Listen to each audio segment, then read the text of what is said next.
What's up, everybody? Welcome to the Let Go, Let God podcast. I am so looking forward to this episode today. I have a very special guest with me, but before I introduce him, I'm just going to say a quick prayer as I always do. Dear Heavenly Father, I thank you so much for this beautiful day. I just thank you so much for the willingness of all the people who come onto the podcast and just share the amazing things that you're doing in their lives and will continue to do, Lord. I just pray that you come into this space with us and just sit here right at the table with us and just have a conversation with us. And in your name I pray, amen. Amen. All right, so my guest today is Kaden. I actually don't know your last name. Kirkpatrick. Kirkpatrick. Lots of K's in there, yeah. Future Dr. Kirkpatrick. Mm-hmm. He is currently in medical school right now. So naturopathic medical school. Yes, exactly. I knew you would have corrected me if I didn't say that. So we actually met at a church, at a class at our church, and I actually didn't talk to you the whole class. No, we stayed at our tables and yeah. I had my little group and then at the end, I think it was the last class, you came up and introduced yourself, and then we kind of saw each other around, and then we went on like Christmas, and then it was just that span of time. Yeah. So it was like, nice to meet you. See you months later or something. See you later. Yeah. And then I actually, whenever we had our team building event the week before, I actually had thought about you for the podcast. Like, you just popped into my brain, and I'd been praying over like who to put on, and then I was like, oh, maybe I'll ask him, and then I didn't. And then the next time I saw you, I was like, you were right there when I walked into church, and I'm like, all right, this is a sign. I gotta ask him. There you go. So we are just gonna kind of get into it. I have a lot of things to talk about with you, and I really don't know you that well. So we're going to get to know Kaden together. Yeah, learn it live. So I kind of want to start off with something positive. So what would you say is one good thing that's going in your life right now? I mean, being out here has been, it's been a up and down roller coaster for me, but lately it's been really good. Getting challenged. I'm an anxious person. I've always been an anxious person, so I feel like that's been getting challenged a lot lately. Kind of getting drug into fear. I feel like that's the Lord's constantly like, okay, are you afraid of this thing? Okay, well, let's go into it. And so lots of me getting pulled out of my comfort zones that I feel like I didn't realize I had so much of for the past like 6 years of my life. I didn't realize how comfortable I was. My reference I always make is I was in a snow globe. I had my family, and so then I get pulled out. Oh, let's go do medical school in Arizona, away from all your family for the first time in your life. I only had to go an hour away in college, so it wasn't that far. If I needed to, I could have just gone back home in an hour. Yeah. You know, so lots of challenges, and it's challenging me, but it's a good thing. It's a really good thing. It's kind of bringing a lot of freedom. Yeah. So. I've personally never lived anywhere else besides Arizona, and so that is the one area that I'm just in awe that people just get up and move, and for you to be able to do that, that's pretty cool. Yeah, lots of my friends have come from the East Coast, so much further away. So I feel like it's a kind of a big deal, but it's only 5 hours away from where I came from. So it's not, that's not that bad compared to them. But I mean, I guess just the concept of being away from home, it works. It's still a huge thing. So yeah, a little scary. Yeah, definitely. You mentioned earlier that you said you feel like you've always kind of been an anxious person. So like, when do you think that started? Like, can you remember that from whenever you were little, or? Oh yeah. No, it's interesting because recently I got into counseling since I got out here, and we started doing I don't know if you've heard of EMDR therapy before. I've actually done it before. Yeah, perfect. Yeah. So it feels like a lot of people are doing that more nowadays. Yeah. Or at least it's just a thing. And so me doing that, recently we kind of went through, where did this begin? How was it always there? Was the anxiety always there for me? And I mean, I already kind of knew it was. The earliest memories I can have back when I lived in Texas was driving to school, and my mom would play Casting Crowns album. Yes. The Voice of Truth was a specific song. I She love always that would play song. that song because it would kind of calm me down because I was always so anxious to go to school. Oh my gosh. And they were always irrational fears. It wasn't anything that was like, I don't know, that most people would just be afraid of. Yeah. I was afraid of going to school and like something bad happening. I Yeah. couldn't tell you what it was, but it was something bad might happen, and that's enough to just freak me out. I can't go to school. Mhm. So it's always been there. Yeah. Always have been an anxious kid, and so we really dove into that with this EMDR therapy Mhm. of we want to determine, is this a chemical imbalance in my brain, or is this just over the course of my life have I gotten used to having these bad thinking patterns in my head of just anxious thought? And so really kind of so far we've come to the conclusion it's kind of both. Yeah. You know, it's maybe, you know, I don't know, something could be off in my head, I don't know, or Yeah. primarily it's a thinking pattern is what I'm really kind of tackling now. And so Yeah. it's always been there. Anxiety's always been there. And kind of as you asked me, a good thing going for me right now is we're going into that a lot and trying to Yeah. expose that. And so Wow. You know, I know you don't know me that well, but I actually have had a very similar story. And I've mentioned this before, but on the podcast, but I've always kind of had anxious tendencies. And so I didn't really know where they came from. And as I dove into that, I kind of figured that out. Like, it would be to the point where this is going to sound ridiculous, but I would literally be sitting in the back seat of my mom's car. She would be getting gas, and I would smell the gasoline. And I would be like, Mom, I think I swallowed gasoline. And she was like, Erika, stop it. You are a worrywart. And I was like, I know. And I remember I went to a private school growing up. And I remember in second grade or third grade, we had a little prayer wall on our whiteboard. And I put on there, I was like, pray for Erika's worrying. And I remember I prayed for years and years and years, and then it slowly started to go away, and now I feel pretty free from it. And I love how you mentioned the song The Voice of Truth, because really wild. I had something that I've been dealing with for a while, for years, and I got freedom from it, and that song came on like when all of that was happening. And so it's a very powerful song to me as well. I love music for that reason. Yeah. But I have had also very similar.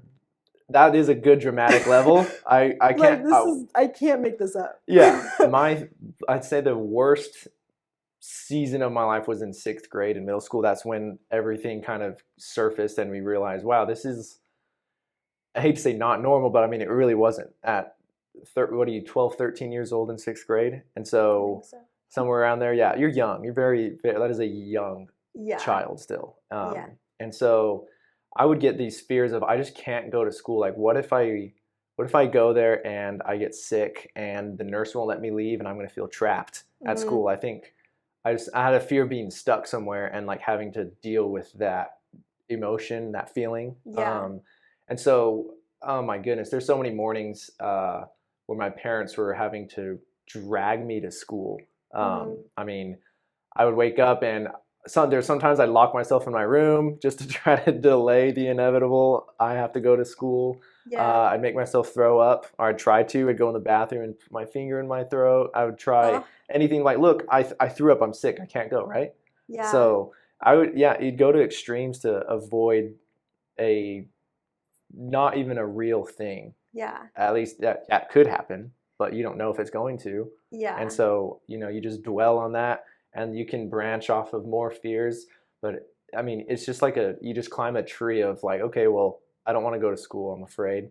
But then this could happen, but then this could happen, and it just, it gets out of hand. And so around that time, I went to like 4 psychiatrists, I think, psychologists, either or, counseling.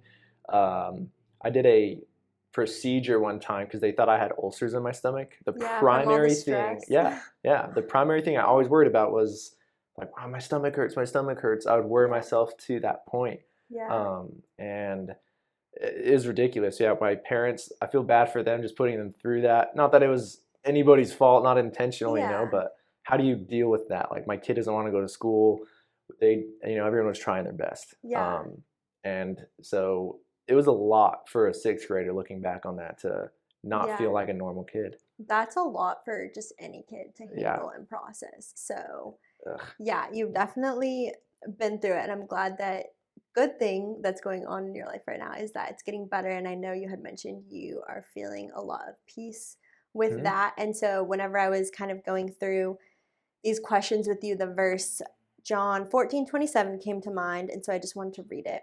Mhm. And it is, peace I leave with you, my peace I give to you, not as the world gives, do I give to you. Let not your hearts be troubled, neither let them be afraid. So I think this is just a great verse to lean Mhm. on. Like, it Yeah. helps me a lot. I remember reading that one a lot. And if you look for peace in the world, you're never ever gonna get it. You might get it temporarily, Right. but you're not gonna have it forever. Yeah. So what are some things that you have done to help with this? Because I can promise you that we are not the only ones who have dealt with this. There's a Yeah, lot of very people who true. have. Yeah. And even, I mean, again, I don't know you super well, but Mhm. if you didn't tell me those things, I would have never known that about you. Yeah. And so there's a lot of people that I'm sure are struggling with it. So what would you say is Yeah. like some advice or some things that you do or have done to help with this journey? Specifically with anxiety, would you say? Yeah, Um, anxiety, yeah. fear. Lots to say about it, so I'll try to, keep it We on need the it. straight and Oh, give narrow. us Yeah, all the it's a good very nuggets. concentrated answer. So we'll start in a medication realm. You'll typically go on an anti-anxiolytic or anxiolytic drug or something, or Mhm. antidepressants, benzodiazepines, all the medications that we know that we've had to usually deal with that. And that's what I had when I was in the middle school time. Wow. Um, and then eventually we move away from that. It wasn't really something that helped. Yeah. And so, as I now being in medical school, you learn a lot of stuff, and specifically naturopathic medicine has been like a huge aspect that's helped me. And Mhm. so an interesting one, when I got out here, I went to see like what would a naturopathic doctor's approach be to anxiety, because before, I never really knew what their thing was. So she ended up giving me homeopathic phosphorus, which is it's a tiny little tube like that big, looks like a chapstick thing, Mhm. and there's 3 pellets in, and there's obviously certain dosages, and we started off on a small one, and you just dissolve 3 under your tongue.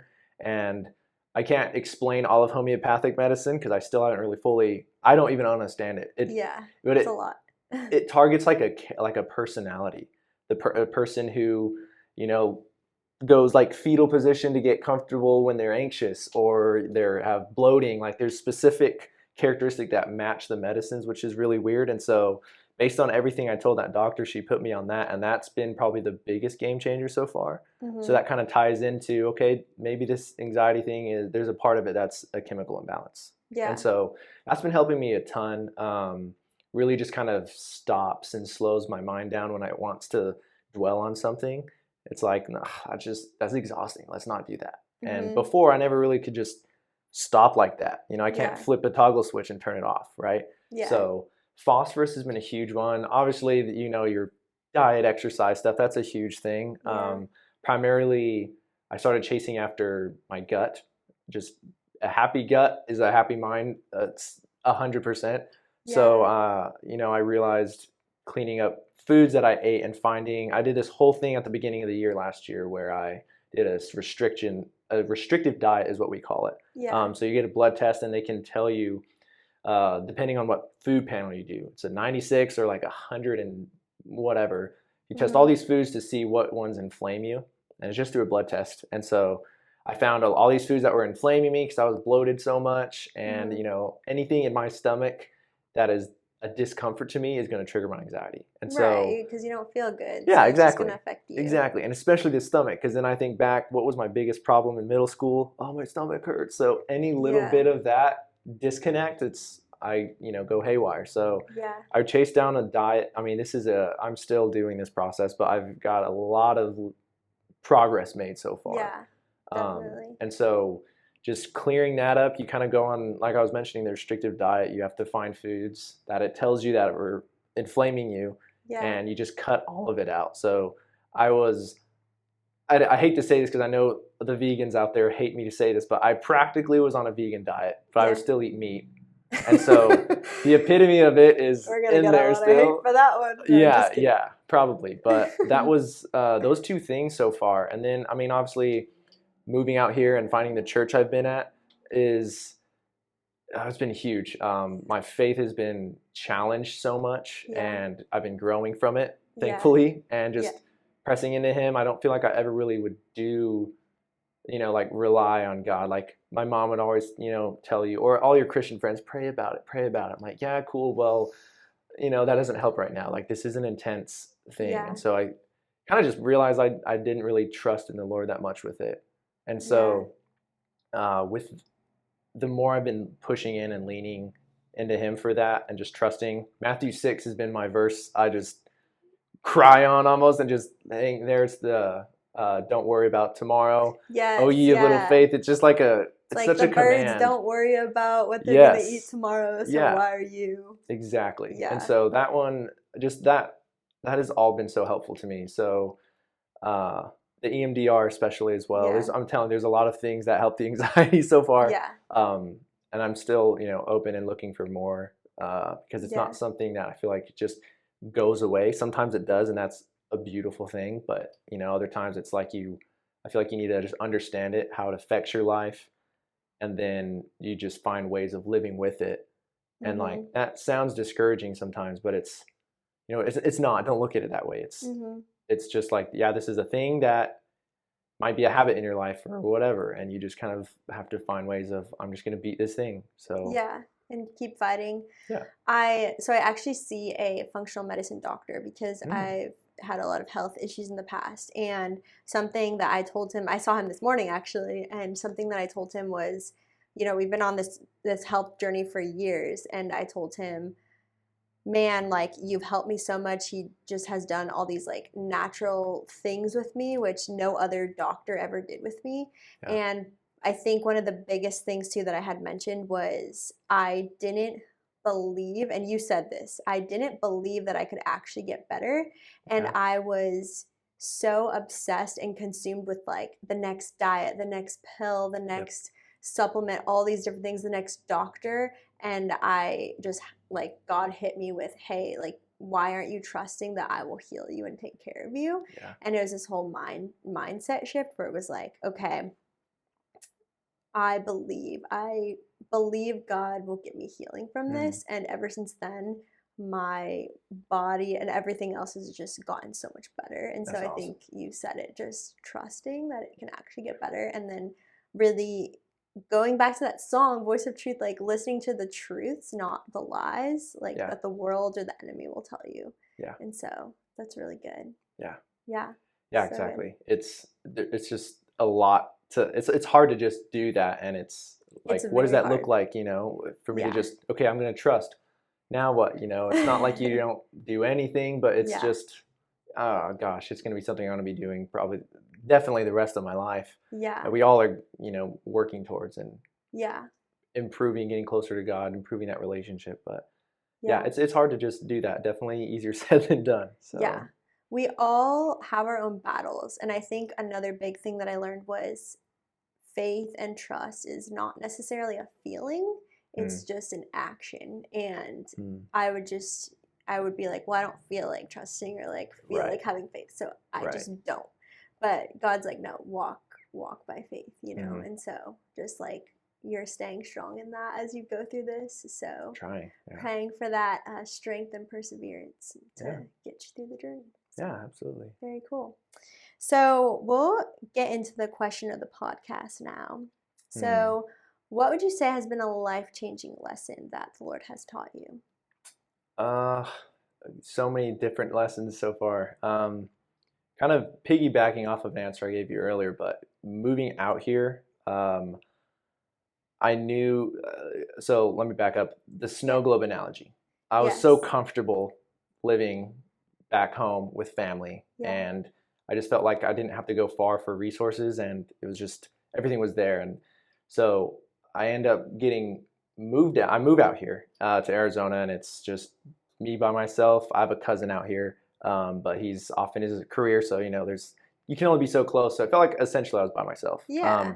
And it's been the greatest thing for me. I mean, just I have with the anxiety, I've been living in fear for, honestly, I feel like my whole life. I could honestly say that. Yeah. And now that I'm out here and I'm in medical school, there's a bunch of individual, very specific fears that I've had about that. But now I've gotten through a lot of them, and I look back like, yeah, that was nothing. I built it up to be this giant, horrible thing in my head, and then you get there and it was like gone like a second.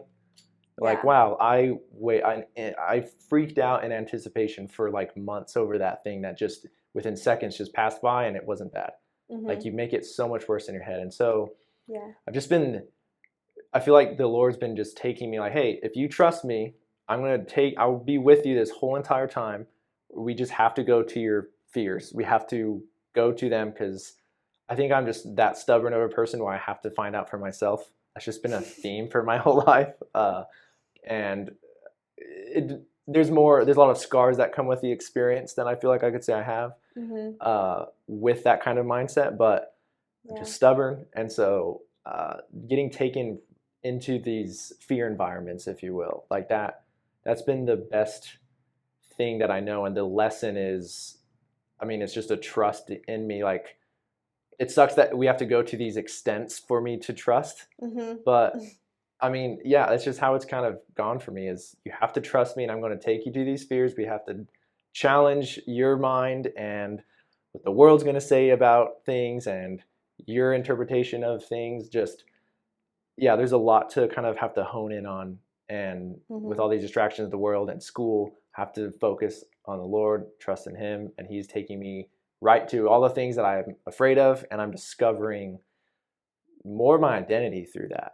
And so it sucks, because it's like, okay, well, that's what I'm afraid of, so let's just kind of stay away from that. Like, but on the other side of what you're afraid of is like your true potential, who God says I am, and I can't even see that if I don't get to go into the fear. So it kind of sucks, because I want the very remedy that I want with this fear and this anxiety is it's the fear itself. I have to go there, I have to experience it, or go through it and prove myself wrong. All the anxious thoughts, I have to prove them wrong and trust in the Lord that he's with me in all of them.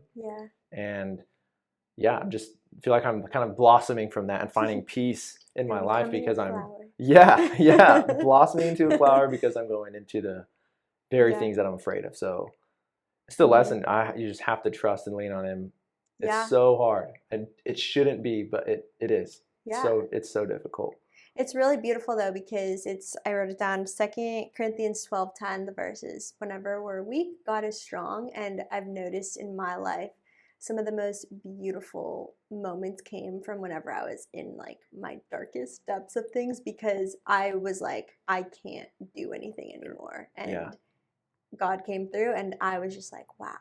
And it's really funny, because a couple weeks ago, I was like, man, everything's going so good. I'm so grateful. But I was thinking, man, I kind of miss whenever like God was really there with me in the trenches. And then the next week, life hit me, and I was like, ooh, be careful what you pray for.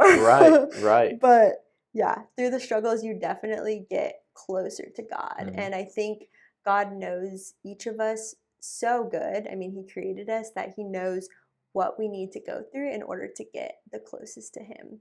And so just being able to trust in that whole process is, like you said, not easy at all. It is the hardest thing that you'll ever do, but the suffering becomes easier because you have him by your side and you're not alone. So exactly. That's really good. It's very frustrating that, what is it, James 1 and 2, where he's telling you to rejoice in the struggle. Rejoice that you're being tempted in these trials and tribulations. Rejoice in that, because you know God is working on you, and that he's not necessarily testing you, but the perseverance is what the lesson is, per se. It's a frustrating verse, because it's like, you're telling me to be happy right now, but that's it's right there, and it's a hard lesson, but it's just a part of it.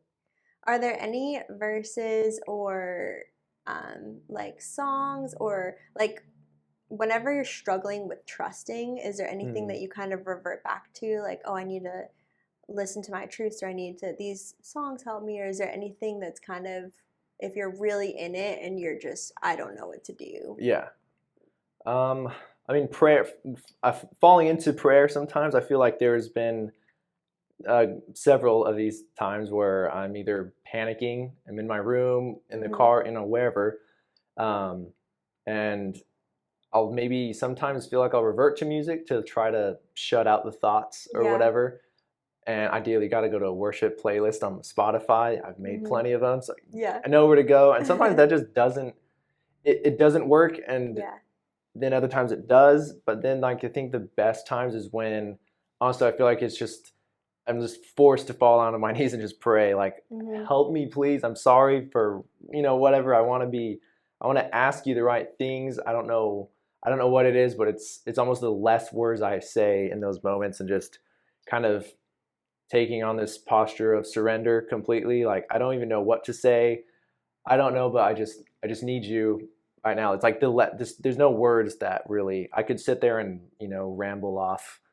I want this to go away. Just take this away from me. Take this away. All these things, but really just falling into a silence and being still is like kind of like that last resort that I end up falling into. Like, okay, so there's of course verses. I can think of plenty of scripture to read. Like I said before, Matthew 6, Psalms 34. I always forget this. 34. I think it's 34, where you force me to lie down in green pastures. That's always very calming and like a grounding verse.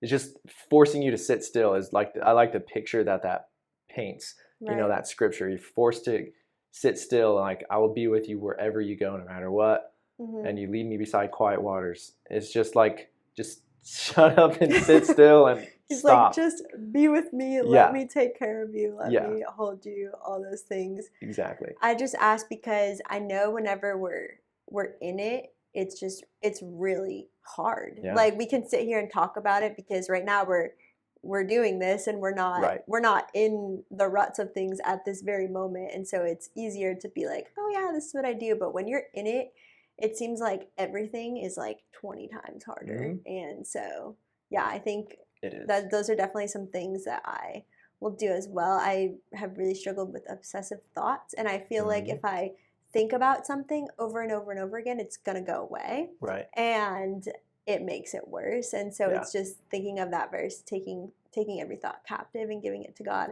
I always think of whenever I feel really overwhelmed or I have too many things going on in my brain, I just imagine myself putting them all on like this platter, and then I just like imagine myself giving the platter to God, and I'm like, okay, God, like take all of these and give me your peace. And he tells us to do that, which is so cool.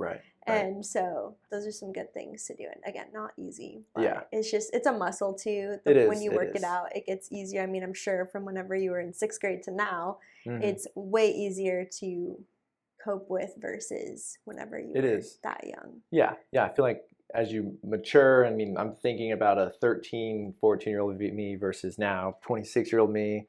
Lots of things have changed, and a maturity aspect, and really kind of realizing that importance of my relationship with the Lord and scripture and everything. And I can kind of at least fathom or grasp more of the meaning in certain scriptures. And so it really does help calm me. And then like weird, like, you get stuck in like a circle, and it's just a cyclical bad pattern of thought that you get into. And I also noticed, I'll isolate myself a lot of times, and I'll deal with this alone. I don't want to be around people. And I've kind of found like the very thing that helps me the most is being around people, like inviting someone in to like tell them what I'm dealing with. This is where my mind is right now. And sometimes this is an annoying thing, but I will sit there and, I'll be talking to myself, telling myself all these things and reinforcing myself to get out of the funk that I'm in. And then if I'm unsuccessful, I could talk to someone else that I'm close with or whatever, and they could say those same things to me, and that's what takes me out of it. I'm like, I said all this to myself, but for whatever reason, coming from another person, it's interpreted differently in my mind. I don't know. But bringing others into it and not isolating that's another huge thing for me. And when I'm in that cyclical bad pattern of thought. Yeah. there's something very freeing about just being vulnerable and then having those people that you know you can talk to Yeah. and being able to open up to them. And I'm sure there's also times where you know maybe you should just take it to God and talk to him. Right. And so it's right. good that we have both of those options. Yeah. And so Absolutely. really good. So I have a hunch of why you may have gotten into naturopathic medicine. And that hunch is that because of all the things we've just talked about, it kind of led you into realizing it's what's helped you throughout everything.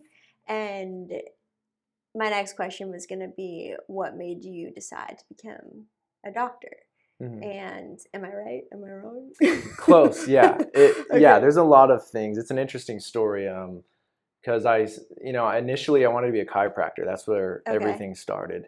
In high school, I really was not a good student, I would say. I mean, I could do ABs, whatever. Like, it just wasn't that hard for me to do that, but I was not trying. I didn't care. And so, especially my senior year, I kind of just started falling off. I had no direction for my life at all, and it was time to decide, what are you going to do for college? Are you going to just get a job and start working? What are you going to do? And so my best decision was, okay, let's just go to community college. It's not going to be that expensive, and I'll just, while I don't know, at least I'll be doing something, working towards a blind object or something, right? A lot of people do that. Yeah.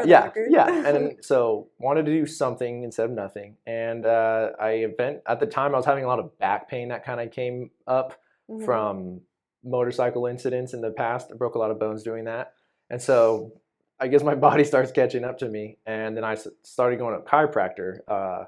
And he was in a small town, you have like one chiropractor, and he was the man. So I started getting really inspired off of that. I was really into exercise and the body in general. So I'm like, okay, chiropractors would be kind of cool. I'd love to just be able to, I work with my hands. I love working with my hands. And I'm a kinesthetic kind of learner. And so that sounded like a great idea. So, okay, chiropractics. So I started talking with a school, and I was thinking like I could do 2 years of community college and go to Dallas, Texas to Parker School of Chiropractics, very well-known school. I was going to go there. And then I transferred to the university because they told me a certain class I needed to be, it was going to be more hard at the university than community college. I take this class, anatomy, the first one ever, and then it just changed everything. I'm like, I get bored as a chiropractor. I want to do more.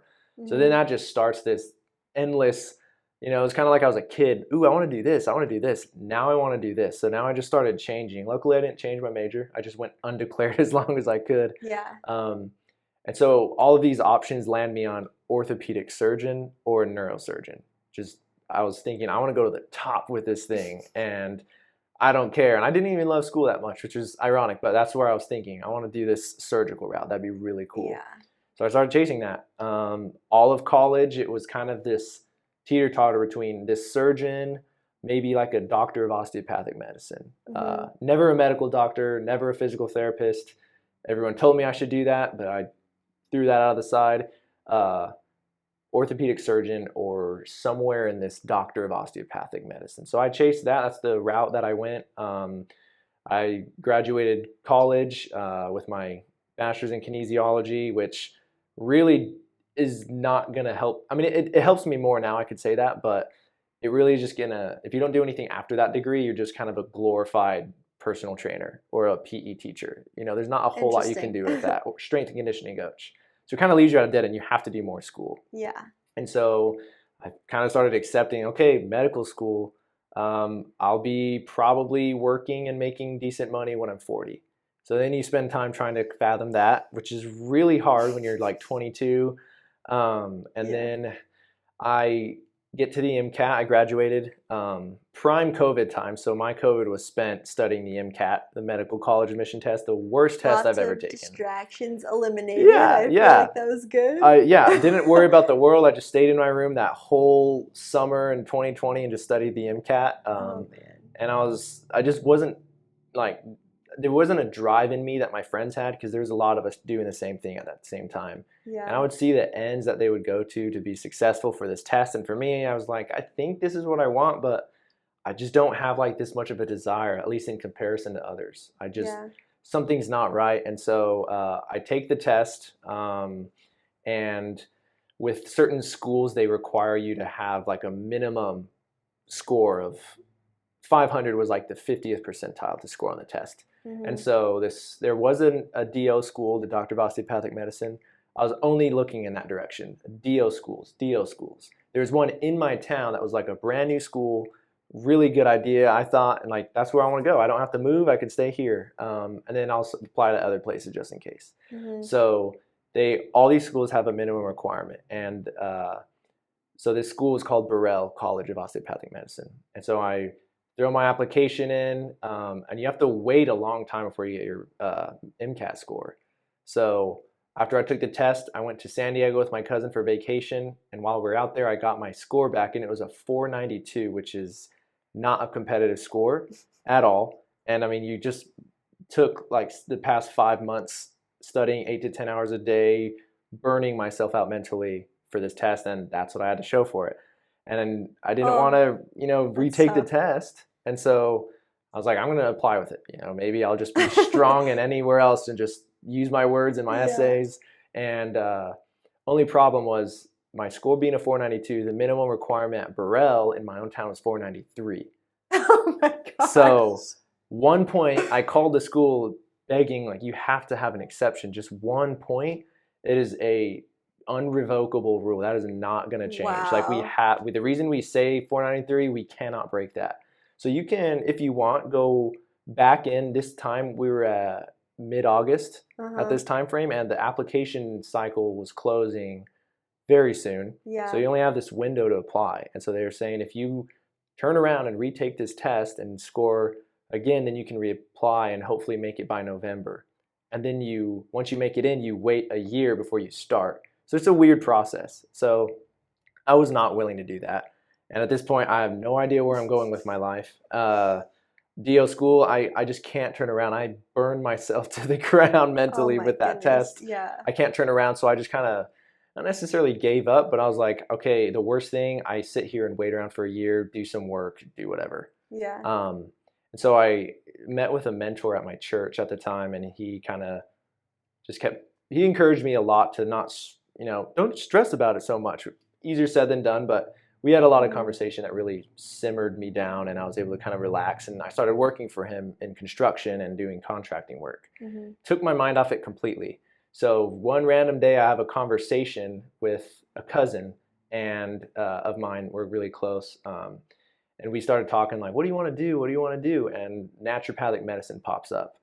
And I'm like, well, I don't think I actually never have heard of it at this time either. I've heard of naturopathic, chiropractic, all these different things. Oh, so this was before you had started doing naturopathic or homeopathic treatment? Or oh yeah. Okay, so you hadn't been in that area at all. Nowhere. Okay. Nowhere near natural anything really. Gotcha. Only thing that I could say that I ended up chasing naturally was I started getting heartburn during the MCAT, like a lot. Stress. Yeah. Weird random heartburn and from anything I ate.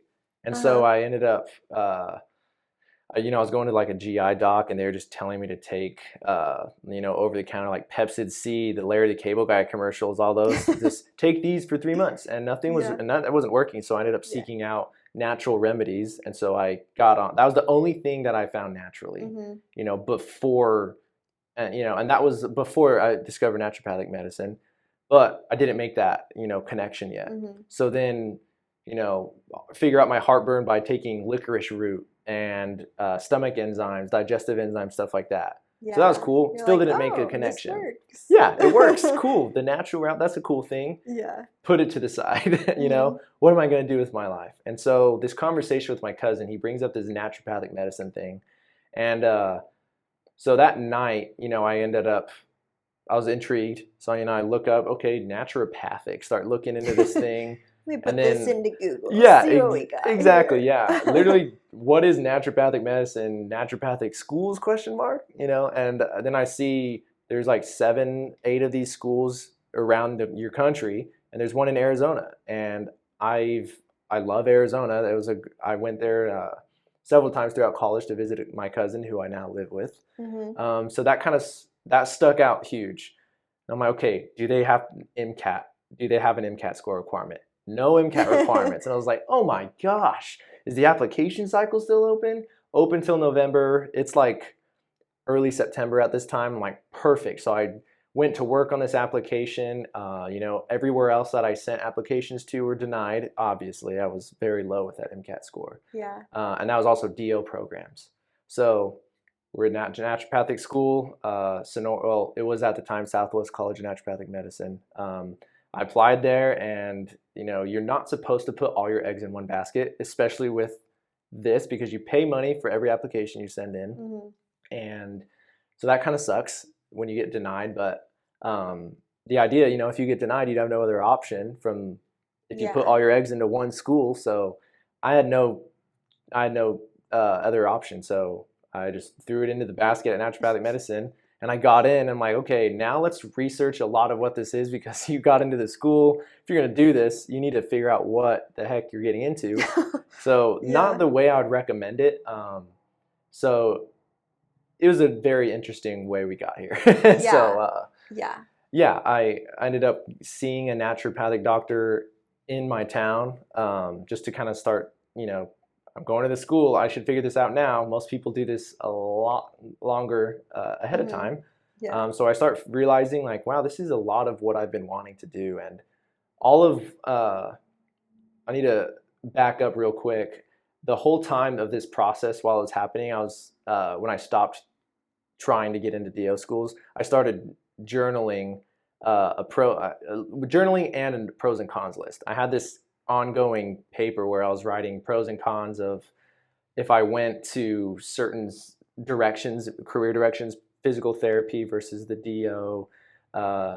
And then I was journaling, like, okay, if I could have my career, like, if aside from logical anything, if I could just write down what I want to see myself doing, let's just write it out. And so I had like this little paragraph that I made of, if it was like in a perfect scenario, I want to see myself doing something like this. Yeah. And so I had that already. And then when I, so let's fast forward again back to the naturopathic thing, and I got accepted, and I was reading like what this medicine is about. I was just like, holy cow, this is like the closest thing that lines up with what I've been wanting to, quote unquote, see myself doing in the future. To connect the dots. Yeah. And so, once you get accepted, you have an 8-month period of time to wait before you get to start. And so then that whole time, I kept doing the construction and contracting work, learned a ton there. The whole time I started seeing a naturopathic doctor, got into acupuncture and a little bit of anxiety stuff too, that restrictive food diet. We didn't make a whole lot of ground then, but it was a great introduction of like, look at this medicine. Like, it's totally not what most people do. It's very different. And a lot of people were telling me I shouldn't do it because you're going to spend a lot of money in medical school. You're not promised that huge income in naturopathic medicine like you would allopathic medicine, regular everywhere else medicine, And so that was kind of hard, but I mean, here we are. I went for it, and no, I don't regret it so far. It's been awesome. Was there any point along the journey that you had little God nudges, like, oh, like, I really feel like God's telling me to do this? Or was it more so you kind of were just winging it, and now you feel like it's what you're supposed to do? How has that been? Very up and down. It wasn't kind of like, it wasn't once I got into school, I'm like, yeah, this is what I'm going to do. And I just didn't struggle with that anymore. It's kind of the start of our school is in a quarter system. You do 11 weeks on, 2 weeks 11 weeks on, 2 weeks off, and then another 11 weeks. So you just sprint, and then you just halt for 2 weeks. Okay. And sprint. So like with that, at the start of every quarter, I would always get in these really weird funks of a lot of anxiety. Questioning your Questioning, life. like, what am I doing? Like, the first loan you had to pull out. I mean, I didn't have any debt. I never pulled out a loan before. Thankfully, I got through undergrad without any debt at all. And so then the first loan you pull out is, oh my. It's a lot for your brain. Yeah, it's a lot to fathom because, and still is, you just are piling up this and borrowing invisible money. And at some point you have to pay it back. And so, a lot of that fear that comes in with the school really would change my mindset about what the heck am I doing right now? I've accumulated how much money already? And it doesn't feel real. So, lots of things specifically, like, there's no other explanation. Like, this was a God thing. You know, I needed a car to get out Yeah. here at the time, and just the way that process worked out. Mhm. Usually, I'm not from a whole lot of money, and so finding a new car for us was going to be kind of tough to Yeah. manage. I couldn't help at all contribute to afford it, and we.